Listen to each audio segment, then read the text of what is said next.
Ah, Hindi ka magpapaandar ng ground pump, unang-una, lagyan siya ng fuel, ito yung tanke niya. Then, lalagyan ito ng ready-to-use coolant, nasa 20 liters. And then, lalagyan din siya dapat ng hydraulic oil. So ito siguro makikita mo dito pagka napuno na. Ayan, clear dapat. Napuno na siya.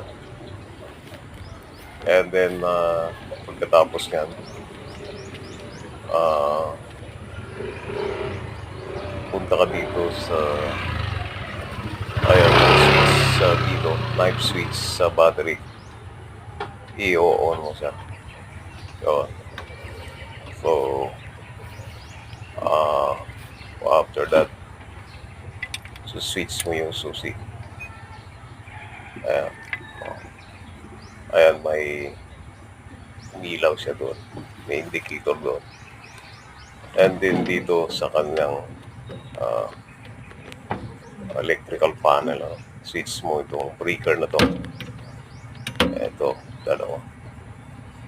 Okay. Tapos, then,